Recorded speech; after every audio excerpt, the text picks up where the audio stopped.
Good morning. Today's daf yomi is Kesubos daf pei daled, Kesubos 84. We're going to start on the bottom of pei gimel base, 6 lines from the bottom.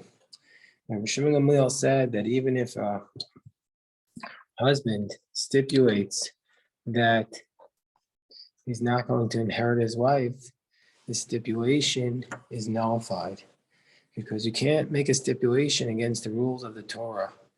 And since the Torah says a husband inherits his wife, a husband can't waive that right.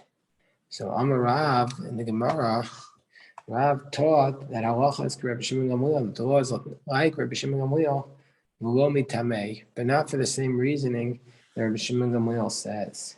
So the Gemara says, what do you mean the law is like Rabbi Shimon Gamliel, but not for his same reasoning? What does that mean? My halacha k'rashbag, v'lo mitamei. What does that mean? If you want to say the law is like Rabbi Shimon Gamliel, Damar Mesa Yerashena, Rabbi Shimon Gamliel says that if she dies, he still inherits her, but not for his same logic. Why? Dilu Rashbag Savar Masna Masha Kasa B'Torah to no batal. Shimon Gamliel is of the opinion that if you stipulate against that which is written in the Torah, your stipulation is nullified. Rav Savar to no Kayam. The Rav says actually you can. If you stipulate against the law that's written in the Torah, your stipulation is valid. But Kasavar, the Ravs of the position, Yerusha Sabal the Rabbanan. The Ravs of the position that actually the idea that the husband always inherits his wife, that's not biblical, that's rabbinic. And so if that's the case, what's the reason why the stipulation is nullified here? Because also Torah. Because actually the sages are the ones who instituted that this law, and when it's a rabbinic law, the sages instituted that it is nullified. Meaning, by a biblical law, the stipulation would not be nullified. But Rav says that this is a rabbinic law, and therefore, this counterintuitively, the sages say it's not nullified because the sages strengthen their words more than if they were from the Torah. Gemara says, "Wait 1 second. We have a difficulty with that approach. We're on the top of Pedal Amid Aleph. The difficulty with that approach is V'Sava Rav Tinayo Kayim. Does Rav really say that if you stipulate against the biblical law, the stipulation is valid by Imar? But we learned in Bava Metzia, Homer Lechavero, if a person says to his friend, I'm selling you this thing, that you cannot claim Ona and thereby nullify the sale.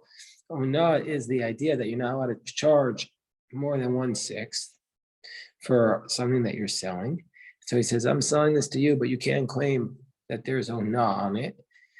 Rav says, Yeshua Lav Ona. Rav says, you can't stipulate against the Torah. So there's still Ona there. Shmuel Amar Elo Lav Ona. Shmuel says, we don't say that there's Ona because you can stipulate. So we see that even by a matter of biblical law, Rav says you can't stipulate against something. That you can't be masking against something that's written in the Torah. So therefore, Rav should say you can't, like Shimon Gamliel, you can't be masking against the fact that the husband is inheriting his wife. Ella halacha Rashbag the Amar. So what does Rav mean?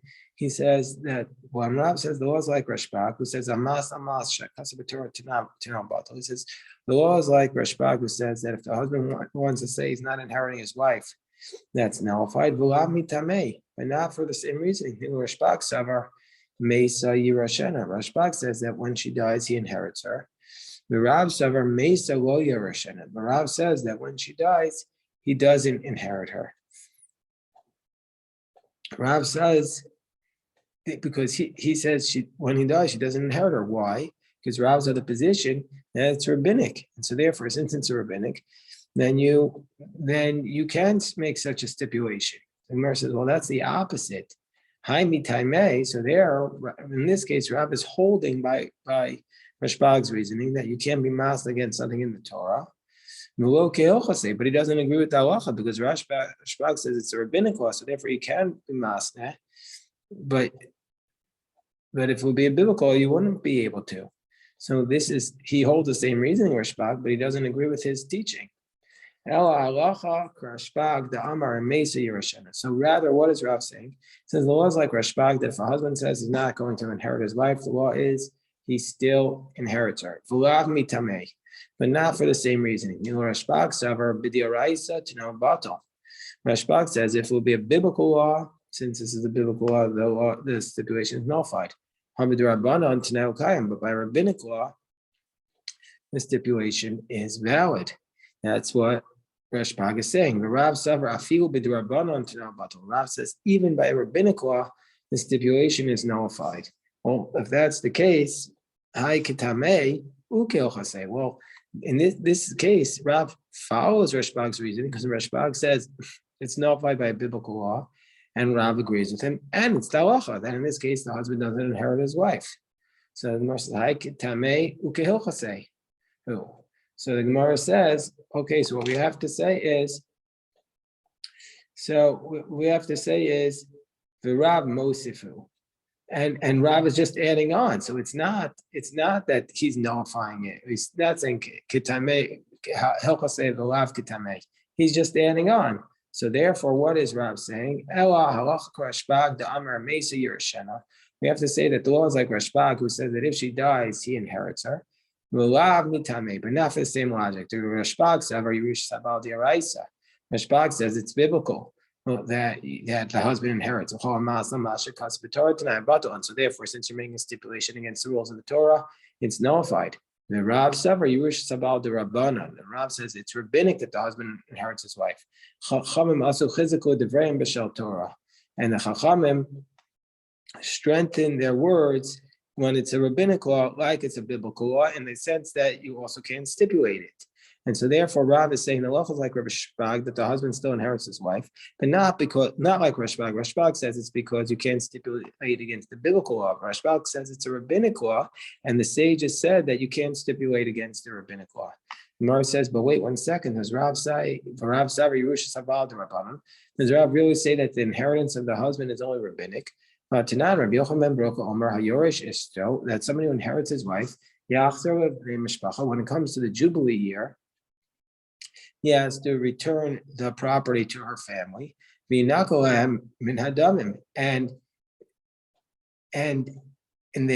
family doesn't pay him the full amount.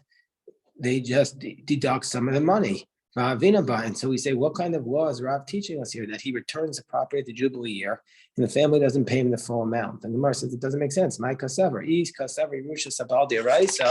these are the position that the husband's inheritance is a biblical law. Then why does he have to return it? The law is that you don't return to the Jubilee year properties that you inherited. If you were going to say that the property that the husband's inheritance is rabbinic, then why are they paying him if he's returning the property at the Jubilee year? So Rav says that when Rabbi Yochanan Brocha taught this, he's really saying that the husband inherits biblically. And so if that's the case, but so why does he have to return it? We go and show Risha, so Ishto basic for us, so that his wife left him her family's ancestral burial plot. And so therefore, Mishum Begam Mishpacha, Mishum Begam Mishpacha, Amar Rabbanan Lishkol Dmei V'Hadar. So because it's disrespectful to her family that they can't be buried in their family's plot, he's supposed to return it so he doesn't look like so he doesn't act nasty. And so therefore, but they have to pay him for it. Well, the Gemara says, so what does it mean they deduct the price? To make ever issue, they return the money, but he has to still pay his wife's burial plot. So therefore, they return everything except for the burial plot.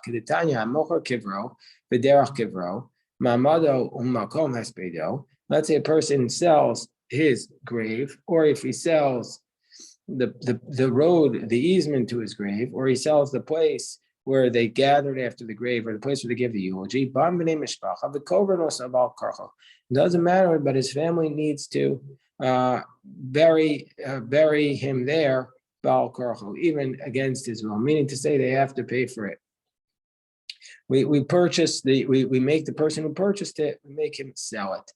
Because it's disrespectful to the family members to have this person to have them sell his burial spot, and they're required to bury him, and we are allowed to force the purchaser to sell it. So Rav would tell me, so if that's the case, does Rav really say Yerusha Sabal is the Rabbanim? We see from here he's biblically inherited the land, and that's why he doesn't have to return it during the Jubilee year. So the Gemara says, Rav Tameid Rav Yochanan ben Broku Kamar. Now Rav follows the position here of Rav Yochanan ben Broku, who says that Yerusha Sabal, that the husband's inheritance, is biblical. But Rav himself holds it like rabbinic, the way it was fairly. But Rav does not actually hold like Rav Yochanan ben Broku. Rav says it's rabbinic. Yochanan ben Broku says it's biblical.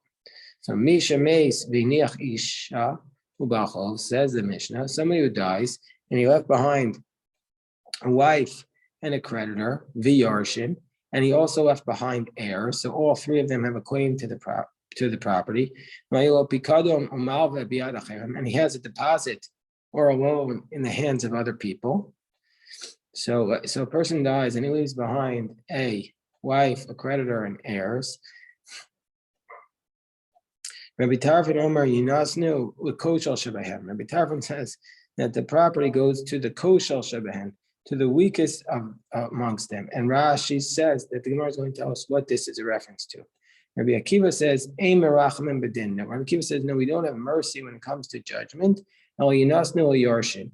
Rabbi Akiva says, no, the property goes to the deposit, or the loan goes to the heirs. Sheku and Tzruch and Shua, because all of them, each of them need to take an oath if they want to take the money from the heirs. Whereas the Eina Yorshin Tzruch and Shua, whereas the heirs do not need to take an oath to get the property from somebody else. Hiniach peros telushim in a karko. Let's say he left fruits that were removed from the ground. Then whoever goes there first gets the property. And Rashi explained that if the heirs get there first, you can't take it away from them, or if anybody else. Whoever gets there first gets that property. Zachta isha yoser miksuvaso bachov yoser al. So let's say the wife took a hold, but it was more than she was entitled to, more than her ksuva, or the creditor more than he was entitled to. So what do you do with the extra that they took? Hamoser yinasnu l'koshel. Hamoser, Rabbi Tarfon Omer yinasnu l'koshel shebehem. Rabbi Tarfon says you give it to the one who has the weakest claim. Rabbi Akiva says Ein merachim bedin. You don't have mercy with respect to the judgment. Ella yinasnu l'yorshim. Give it to the heirs. Everybody needs to take an oath, except the heirs don't need to take an oath to get their property. So the first question the Gemara has is, why do we have to say the case of a loan if you had if you had left the property as a loan, or if you had left the case of a deposit? Why don't we need both cases? Isn't it the same law, obviously, in both cases? So we need both cases. If you just had a loan, we would say, Rabbi Tarfon. But that's where Rabbi Tarfon says he gave it to the weakest claim. Because the loan was meant to be spent. And so therefore it's as though it's not really in existence. And so therefore Rabbi Tarfon says that we don't assume that it's in the possession of the heirs at that point. So because we assume that the money was spent, but the deposit where it is there, we're saying that wherever he has hold of it, it's in the domain of the heirs. Let's say that under those circumstances, maybe he agrees with Rabbi Akiva that under those circumstances where it's a deposit, maybe he agrees with Rabbi Akiva that it goes to the heirs because they have basically possession of it. And if we had the case of the deposit, we would say, Rabbi Akiva, and that's the case Rabbi Akiva says it. Maybe he agrees with Rabbi Tarfon. We need both rulings. What does it mean to the weakest amongst them? What does Rabbi Tarfon mean? Says you give it to the weakest amongst them. Says you give it to the one who has the weakest proof. Rashi says the one who has the latest contract. So therefore, Misha Shtara Muchar, the one whose contract is dated the latest, so that the Shalo Yuchal L'Trof L'Kuchos HaKodmimo, that he can't make a claim against the purchasers who preceded that contract. And that's what Rabbi Yossi Bar Chanina says. That's his understanding of who gets the property. Rabbi Yochanan Amar Kesubos Isha. Rabbi Yochanan says, no, you give it to the woman and the woman to pay for the woman's ksuva.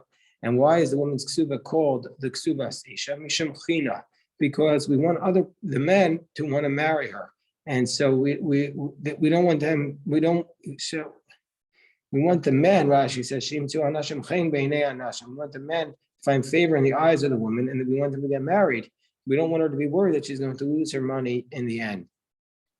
Rabbi Binyamin Omer L'Kochel Shabaraya Fu Kasha. Rabbi Binyamin says to the one who has the weakest proof, I'm meaning to say the latest contract, and that is kosher. That's a good answer. Rabbi Lazar says L'Ksuvas Isha Mishum China. We give it to the woman because of China, because we want her to feel comfortable getting married. Hiniach Peros HaTulushin. Let's say they left behind the fruit that was not attached. Then under those circumstances,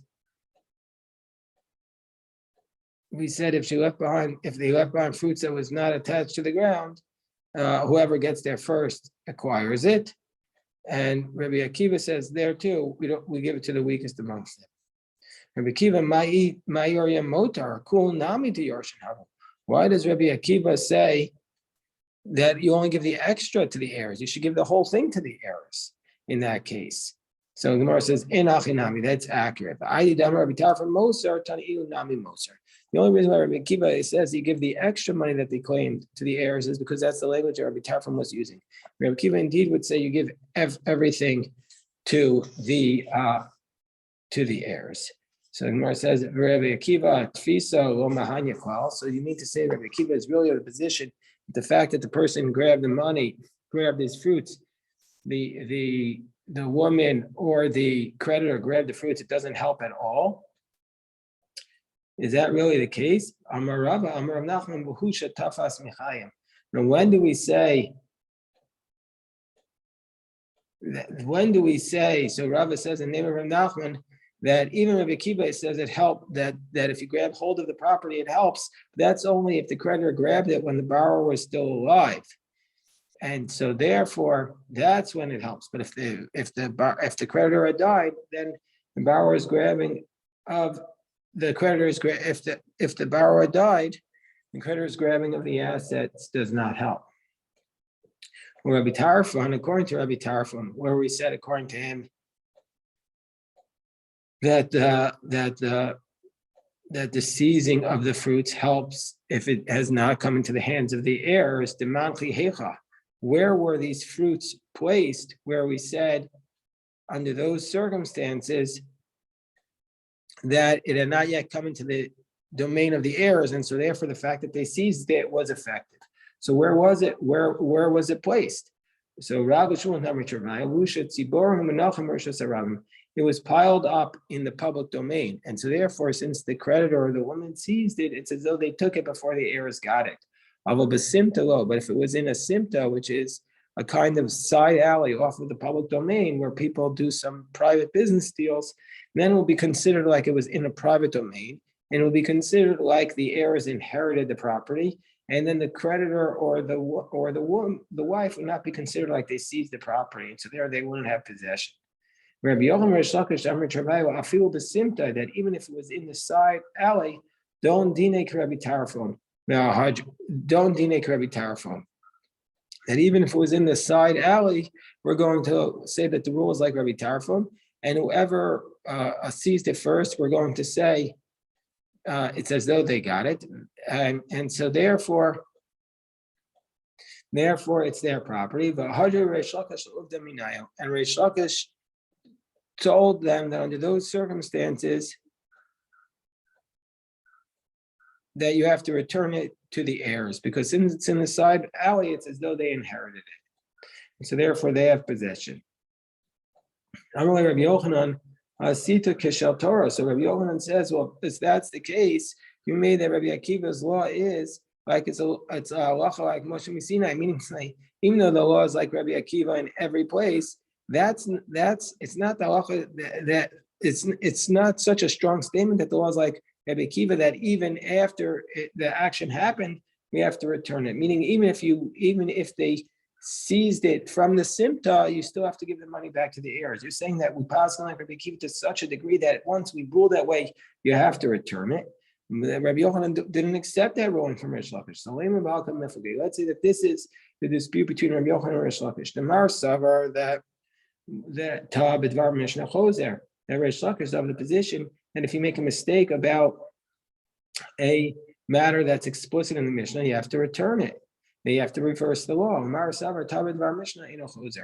Whereas the Rabbi Yochanan says, no, even if you make a mistake about a black letter law, that i.e. that the law is like Rabbi Akiva, where he argues with one individual, the Rabbi Akiva Chavero, even if you make such a fundamental mistake, we don't go back.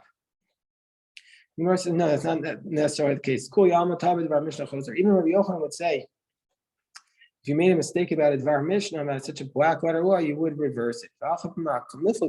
So once a dispute between Rabbi Yochanan and Rish Lakish, that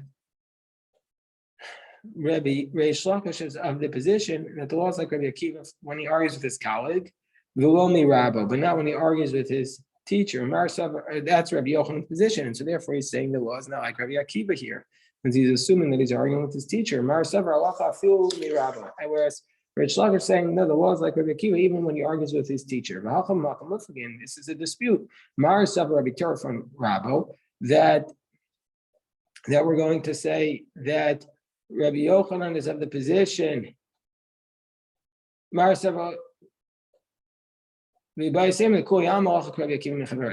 going to say the law is like Rabbi Akiva when he argues with his colleague, but not with his teacher. So Rabbi Yochanan says the law is that Rabbi Tarfon was Rabbi Akiva's Rebbe. Whereas Rish Lakish says that he was his colleague, and so therefore the law is like him.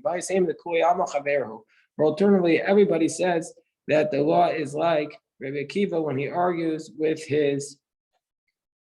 Everybody says that Rabbi Tarfon is Rabbi Akiva's colleague. And this is dispute. Mar Savar Halacha Itmar.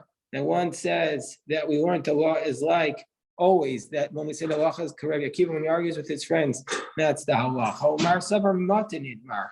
And one says, no, it's not that the halacha is like Rabbi Akiva when he argues with his friends. It's just matan, that we incline to say that the law is like him.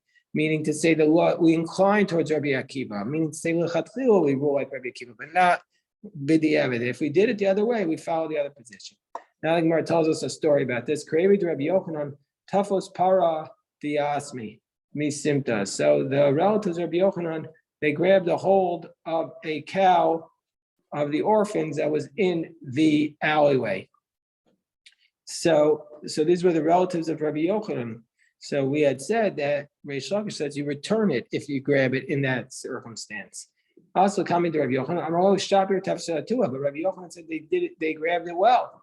Meaning to say once you grabbed it, it's in your possession, even though it was in this side alleyway. Also coming to Rish Lakish, I'm a little zero other. Rish Lakish said you have to return it. Also coming to Rabbi Yochanan, and Rabbi Yochanan said, what could I do?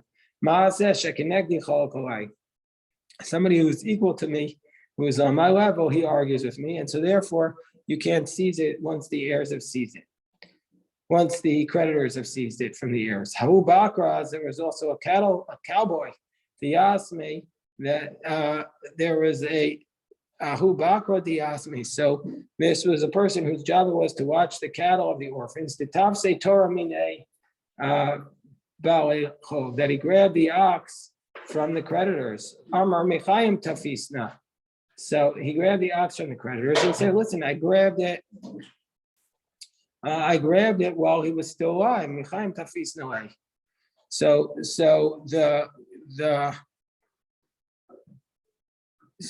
the creditor said, well, the creditor said, I grabbed it while he was still alive, and so therefore it's mine. He never had in his possession after their father died. Whereas the cowboy said, no, he grabbed it after death.